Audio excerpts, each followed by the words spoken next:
a really good win for us against a very, very good team. There was spurts of that game that looked really ugly, but it was two very good defensive teams. They did a really good job in the end of the first half and the middle of the second half of just taking us out of our stuff, and we really had a tough time getting our offense going. And then there was a period at the end when we could get inside to Daniel, and that got us going because they took everything else away. And they're a good team, well coached, and a good team, and that's why it's a good win. Questions for the players, please?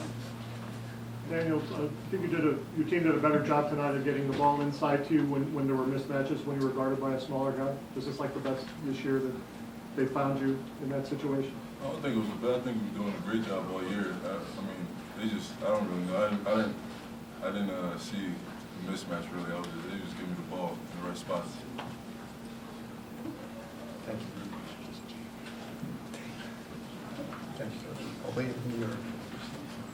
Dylan, what was going through your head there when they tied it 50-50? You just kind of looked like you had a determined look on your face and kind of take things over and make a play. Oh, no, not at all. You know, we have great guys. You know, we all play hard, and you know, it's never one guy taking over the game. I think that's what's so great about us. You know, we play as a team, no matter if we're up or down. You know, even tie game, like you said. You know, I never thought of taking over the game. I just want to do what I do for the team and try to get the win. Can you talk about the way you were able to play defense against a team that's pretty explosive offense? You know, Coach, in practice always tells us defense, defense, defense, and no matter who we play, we're going to play the exact same way. We play hard, smart together, and defense is what we pride ourselves on. Dylan, in the second half, you scored the majority of your points. Did you notice anything differently on the court that they were throwing at you? Oh no, not at all. Like I said, I just stuck to what I do every day in practice. What Coach teaches us. Yeah, I didn't see nothing different. I just played Villanova basketball. Dylan, do you believe that in like a momentum thing? Because it seems like after 50-50, you guys were like almost unstoppable on every possession. I mean, do you guys get something going and then it just sort of flows? Or? Oh yeah, definitely. Our momentum comes from our defense. We get stops, we get rebounds.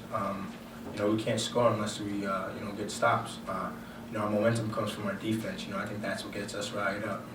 A lot of people could get riled up from offense, but we're different. We dare to be different. Get it on the defensive end. Dylan, how tough is the upcoming schedule for you guys? Games like Temple and Syracuse and St. John's. I mean, you guys are playing well right now, but that's a pretty tough stretch of games coming up. We don't worry about the games ahead. We just worry about the games in front of us. We just play the game against Illinois. A good team. And we're just focused on the next game. The other games are scheduled, but we're focused all on the next game. You guys on the offensive end were pretty dominant the last 8 minutes or so, or most of the last 8 minutes. What did you see as the reasons for that? Well, I thought we did get consecutive stops there. Dylan hit that three to make. They got it to 50-50, right. And I think we called a timeout. And then we got a stop, and then Dylan hit the three. And then after that, I think we got consecutive stops right in there. Came down, after Dylan hit a three, he hit another shot, then I think we went inside to Daniel, kind of spread him out. But we really hadn't been making shots. But that was them. Like they were taking away all of our perimeter shooting. We had 0 threes in the first half, and they just took away our perimeter shooting. And it was a credit to them. They did a really good job defensively. When we finally got it inside to Daniel at good spots. Remember in the first half he got it too far out from the basket. We got it to him in some good spots because we were hitting shots, and they were really extending. He got it deep. Right here, Coach. Jerry, I know Dylan just said he's taking it one game at a time, but what can you learn, from the stretch of games coming up? Syracuse, Temple, Butler. Can you learn something about your team here, and how tough is that stretch? You know what? I'm serious. We do it this way. I know it's boring, and our guys are sick of hearing this, but we really do look at it one game at a time. We're gonna. We got NJIT in there, and I'm telling you, we're gonna. They beat Michigan. That's why you guys have to do that. That's your job. But when you don't look at those, that's when those teams beat you. When you start looking ahead, We have Temple coming up next, and we'll put everything into Temple. It's really the way we do it. And these, you know, when you have juniors and seniors like this, those guys can really do that. The younger guys can say it, but these guys can really do it. Right here, Coach. Jay, can you talk about areas of Dylan's improvement since last year? His basketball IQ, he's a very intelligent person. As a basketball player, he really enjoyed using his athleticism, his speed, his aggressiveness, and he didn't appreciate as much his basketball IQ also. And his basketball IQ has grown incredibly. He picks things up really quick. He made some great decisions, and I heard his answer. I mean, he knew they were extending on us. He had an open three. He hit the three. He had a wide open three. That was a great extra pass. But after that, I think he started using screens to get shots as opposed to using screens to hit the screener or hit the post guy. And he figured that out. It's like, I got it going. I got to hit a couple here. Jay, you guys, do you feel like you're playing as well as you can right now? No, I think we can get better. I really do. I really do. You know, we had 16 turnovers tonight. There's a lot of things we can do. I thought rebounding, 14 offensive rebounds. I think we can do a better job of that. Definitely get better defensively. Our offensive execution can get better. But all the teams now, you know, everybody, all the good teams will get better from here. All of them. So it's how much better can we get? Jay, I know as a coach you're happy that you guys have answered every test so far, but is there part of you that wants to see how this group responds if it gets punched? Do you want that to happen before you begin conference play? No, not really, John. I felt like we got punched tonight twice.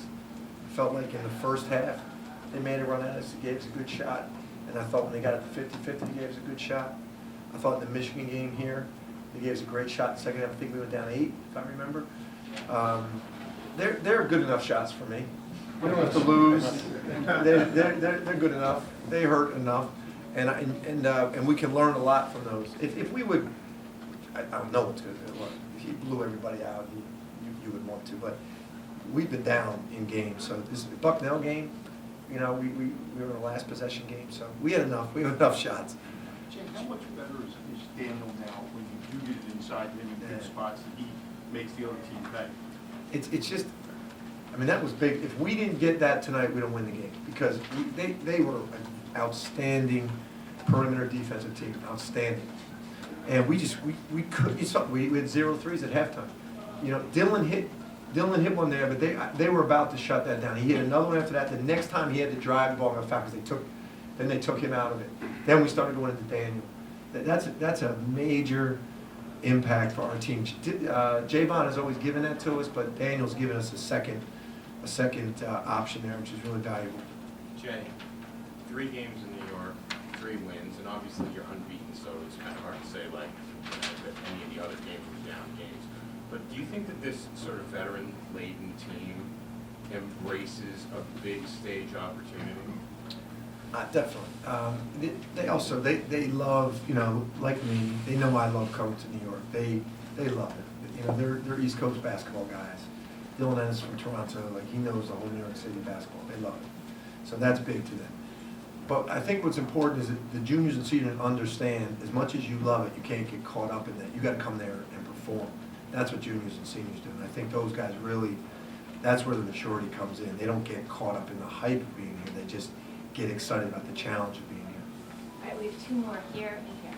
Jay, Dylan talks about playing Villanova basketball, and you have guys, there's 4 guys that can get at least 10 points a game for you. How much easier does it make it as a coach that this team is more unselfish and that you can spread the offense around with those guys? Yeah, this team, and you know, we've had a couple other teams like this where you go into a game and you don't worry. Like Javon struggled tonight, you know. Sometimes when he comes to the Garden, he just gets worked up, and he loves being back in New York. And then Javon, Daniel comes and does that. Arch, you know, you saw Arch shoot that foul shot. He can't even shoot. He tells me he's fine. He's not. And then Dylan goes off. You know, it's really, as a coach, you really feel fortunate to have a lot of weapons like that and guys that will accept that from each other. Okay, last question right here. Jay, Daniel's ceiling as a player, what you've seen so far in these 2 games has been terrific, obviously, so improved, but how much more room does he have to grow from your perspective? He can get a lot better. Yeah, he can be a face-up jump shooter. He's actually a pretty good jump shooter. We don't really need him to do it. He's a great passer. You saw the drive he made when he caught it, went baseline, went off 1 foot and dunked it. Like, he can make plays off of that. He's an outstanding defensive player. You saw him guard Starks a couple times, and he can get a lot better. He really can. Okay. Thank you, guys.